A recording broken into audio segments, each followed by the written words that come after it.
حدیث پاک میں آتا ہے اگر تم اللہ پر توکل کرو جیسا کہ توکل کرنے کا حق ہے، اللہ تمہیں ایسے روزی دے گا جیسے پرندوں کو روزی دیتا ہے۔ کبھی امیجن کیا آپ نے پرندوں کو روزی کیسے ملتی؟ یہ حدیث میں ایسی اچھا ہو سکتا ہے انسانوں کے بارے میں فرمایا جاتا، نبی پاک فرما دیتے، جانوروں کے بارے میں فرما دے، پرندوں کے بارے میں کیوں فرمایا؟ سبحان اللہ۔ آپ کو دنیا میں پتہ ہے پرندے کتنے ہیں؟ ایک کیلکولیشن کے مطابق اس دنیا میں جتنے جانور ہوتے ہیں نا وہ انسانوں کا ملٹیپلائی بائی 10 ہوتے ہیں، ٹھیک ہے؟ ہم 8 ارب ہیں تو وہ 80 ارب ہیں، ساری جانور، چوپائے اور جتنے بھی جانور ہیں، انسیکٹس بھی اس میں ملا لیں، لیکن فرمایا پرندے اس کا ملٹیپلائی بائی 10 ہوتے ہیں۔ اٹ مینس اس دنیا میں اپروکسیمیٹلی 800 ارب پرندے ہیں، ٹھیک ہے؟ 800 ارب پرندے روز کہاں سے کھاتے ہیں؟ کوئی سپلائی لائن کو جا کے ان کو درختوں پہ پہنچاتا ہے؟ کسی گھونسلے میں کوئی آپ نے کبڈ دیکھی، کسی گھونسلے میں آپ نے کوئی سٹاک دیکھا کہ جناب یہ کل کا چارہ ہے، یہ رات کا چارہ ہے، میرے چھوٹے چھوٹے بچے ہیں اس کے لیے چارہ ہے؟ Nothing else. ہر پرندہ 800 ارب پرندے اپروکسیمیٹلی روز صبح فجر کے بعد بھوکے نکلتے ہیں، اور جب شام اپنے گھونسلے میں آتے ہیں تو سب کا پیٹ بھرا ہوا ہوتا ہے۔ سب کو کون کھلا رہا ہے؟ کوئی تو ہے جو نظام ہستی چلا رہا ہے، میرا خدا ہے۔ ایمان لاؤ نا، توکل کرو۔ جب پرندوں کو 800 ارب پرندوں کو روزی دے سکتا ہے، ارے میں اور آپ اشرف المخلوقات ہیں، میں ٹینشن ہی نہیں ختم ہو رہی کال کرو تھی نو ہے، سال بعد کیا ہوگا، بچی کی شادی کیسے ہوگی، میرے کاروبار کا کیا ہوگا، ارے مارکیٹ ڈاؤن ہو رہی ہے، ڈالر اوپر ڈالر نیچے، اسی ٹینشن میں مر گئے۔ یار جو رب چونٹی کو کن اور ہاتھی کو من دے سکتا ہے وہ اس نے مجھ سے بھی وعدہ کیا ہے۔ سیکھو نا حضرت ابراہیم سے، کاش یہ توکل نصیب ہو جائے۔ تھوڑی ایج اور بڑھتی ہے، آپ نے ایک بار ایک بڑا کمال کا منظر دیکھا کہ ایک بندے کو سمندر میں اس کی ہلاکت ہو گئی، سمندر میں وہ ڈوب کے مر گیا، مچھلیوں نے کھایا اس کی باڈی کو، تھوڑی دیر بعد اس کی لاش سمندر کے کنارے پہ آئی تو پھر جانوروں نے کھایا، اس کے بعد دیکھا کہ پرندے آئے، پرندوں نے بھی اس کی باڈی سے کھایا۔ آپ کے ذہن میں خیال آیا کہ یا اللہ یہ بندے کو قیامت کے دن تو کیسے اٹھائے گا؟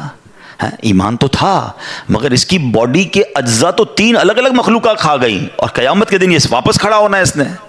تو سبحان اللہ، آپ نے اللہ سے کہا وَإِذْ قَالَ إِبْرَاهِيمُ۔ پھر یہ دیکھیں حضرت ابراہیم کا یہ واقعہ بھی قرآن میں موجود، 3 پارے میں سورہ بقرہ۔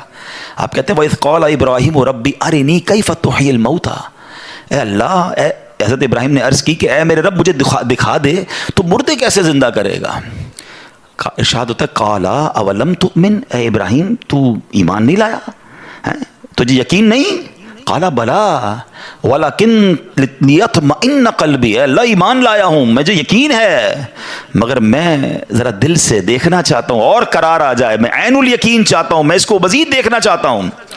قال فخذ 4 من الطیر، قرآن کہتا ہے رب نے فرمایا کہ اچھا 4 پرندے لے، فَصُرْهُنَّ إِلَيْكَ ثُمَّ اجْعَلْ عَلَىٰ كُلِّ جَبَلٍ، فرمایا اس کو اپنے ساتھ ہلا لے، اپنے ساتھ مانوس کر لے، پھر ان کا ایک ایک ٹکڑا پہاڑ پر رکھ دے، مِنْهُنَّ جُزْءًا ثُمَّ ادْعُوهُنَّ يَأْتِينَكَ سَعْيًا، فرمایا پھر انہیں بلا، وہ تیرے پاس چلے آئیں گے پاؤں سے دوڑتے، وَعْلَمْ أَنَّ اللَّهَ عَزِيزٌ حَكِيمٌ، اور جان رکھ اللہ غالب حکمت والا ہے۔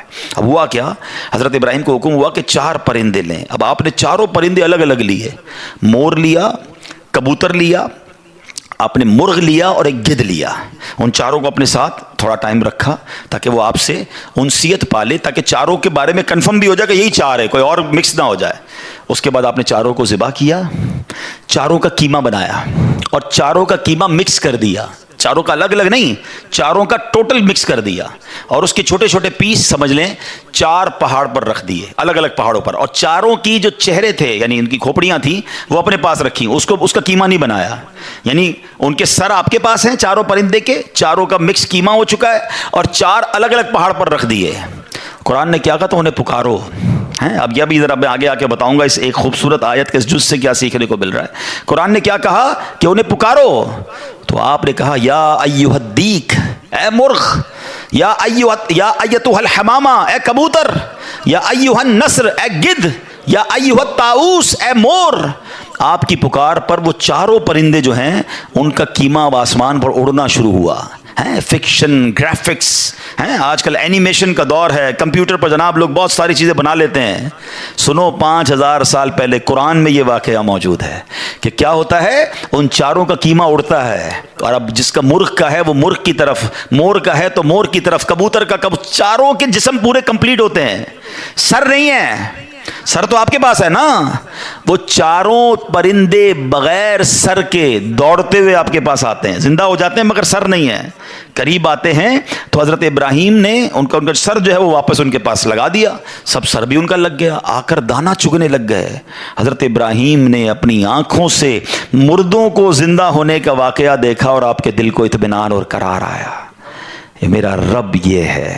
کیسے ہیں کہتے ہیں کسی کو شیر کھا جائے، کسی کو مچھلی کھا جائے، کسی کی سمندر میں موت آ جائے، معاذ اللہ کسی کے پرخچے اڑ جائیں، کوئی آگ میں راکھ ہو جائے، میرا رب چاہے تو سب کو دوبارہ جسم ان کی تمام باڈی کو پھر کریٹ کرے گا اور وہ قیامت کے دن جمع ہوں گے. حضرت ابراہیم نے یہ اپنی آنکھوں سے دیکھا. حضرت ابراہیم علیہ السلام کے اس واقعے سے کیا سیکھنے کو ملا؟ پہلی بات، میرے رب کی قدرت کیسی ہے، ان اللہ علی کل شیء قدیر. ٹھیک ہے. دوسری بات، علماء کہتے ہیں، صوفیانہ تفسیر اس کی لکھی گئی کہ 4 پرندے کیوں لیے گئے، کبوتر، مور، گدھ اور چوتھا مرغ. فرمایا ان چاروں کی نا ایک ایک بری خصلت ہے. مرغ ہے اس کے اندر شہوت بہت ہے. جو کبوتر ہے اس کو اپنی اڑان پر بڑا ناز ہے، بڑا تکبر ہے، بہت اونچا اڑتا ہے.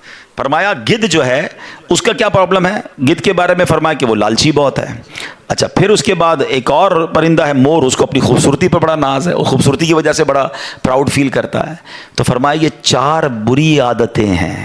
اس کو ذبح کر کے یہ پیغام دیا گیا کہ اگر تم بھی اپنی اونچی اڑان، اپنے اونچے مرتبوں، اپنے اونچے مقام کا تکبر چھوڑ دو، اپنی خوبصورتی پر گھمنڈ کرنا چھوڑ دو، ہوس اور شہوت کے بعد اپنے آپ کو بچا لو، لالچ کر کے دنیا کے بال کے پیچھے بیڑا غرق اپنا نہ کرو، اگر ان عادتوں کو ذبح کر دو تو اللہ آج بھی تمہارے دل کو زندہ فرما دے گا. ان کو زندہ کیا نا، فرمایا ان عادتوں کو ختم کرو، رب تمہارے دل کو زندہ فرمائے گا اور اس میں نور داخل فرما دے گا. اور علماء نے اس کی صوفیانہ تفسیر یہ لکھی. اور اب ایک اور عقیدے کی بات بھی، کنفیوژن پھیلانے والے بہت کنفیوژن پھیلاتے ہیں، میں تو قرآن سے آج آپ سے بات کر رہا ہوں نا.